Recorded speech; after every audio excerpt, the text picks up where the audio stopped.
బాగా పూత వచ్చింది, కాయలు వస్తాయి. ఈ సైజ్ చెట్టు ఇది పెద్దగైతుంది. ఇది పెద్ద చెట్టు ఎరగొట్టినారు, చెట్లు చాలా చెట్లను ఎరగొట్టినారు. బయటకు ఏడ్చలేక లోపల బాధపడుతూ దీనిలో నీళ్ళు వరకు తెచ్చుకున్నాం. ఆకు తీసుకోబోతున్నా, ఆకు తీసుకోవాలని ఈసారి తీసుకోవడం మీకు తెలిసేసాను.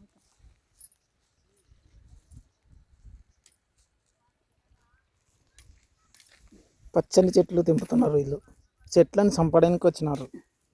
అంత పైది పెట్టేస్తాంలే, కింద తీస్తాం. ఓకే, వెళ్ళిపోతాం. మన చేతిలో తిననీకనే కదా పెట్టుకున్నాం.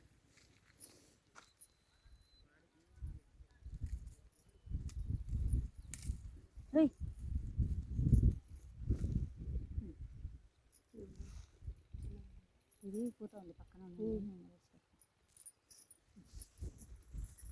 పెట్టుకో.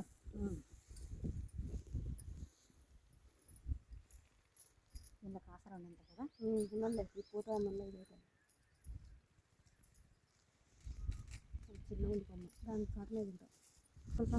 ఆ పిప్పలు మన సైడ్ వస్తుంది, వస్తాయి. తెలంగాణలో పండిస్తున్నారు. ఇది ఆపిల్ చెట్టు అండి. కాయ వచ్చినాక మళ్ళీ ఆంధ్రప్రదేశ్ కర్నూలులో అనిత అమ్మ గారు ట్రై చేస్తున్నారు కొత్తగా, అమ్మడగుంట్లో. అది ఎంతవరకు వస్తుందో ఈమెనే ఓనర్ అమ్మ ట్రై చేస్తున్నది. చాలా సార్లు చూసిన, వచ్చింది. వాళ్ళు రాదన్నారు. తెలంగాణలో సక్సెస్ అయినాడు ఒక రైతు ఇప్పుడు. అమ్మడగుంట్లలో మా రైతు అది వేరేదే, రెడ్ది పూర్తి రెడ్డే ఉంటుంది. చిన్నగా ఉంటాయి ఆకులు అంతేలే. కలర్ కూడా వేరే ఉంది, కలర్ కూడా వేరే ఉంది.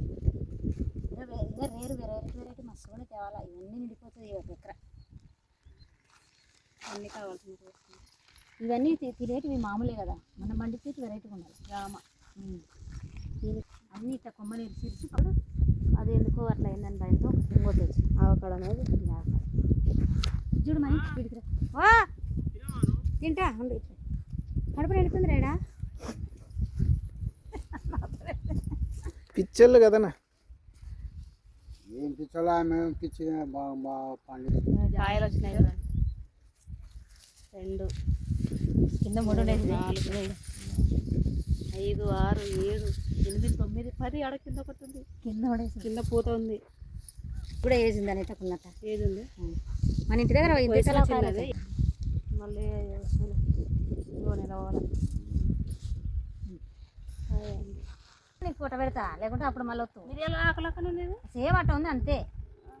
ఇది ఫ్యాషన్ ఫ్రూట్, దీనికి ఇంత కాయలు కాస్తాయి. ఆ కాయల లోపల కోస్తే మన ఇది ఏదో పండు కచ్చి పండులో కోసి తింటాం కదా, ఇట్లా దేవుకొని తింటాం చూడు. ఇది మొన్న ఒక నెల అంతే కదా. పడింది కానీ ఇవి అవతల ఉండే, ఇవి నీళ్ళు ఎక్కువ తొలగకూడదని ఇతలు చూపించిన. ఇవి కంచెలకి దాంట్లో ఇంకోటి ఆడదు.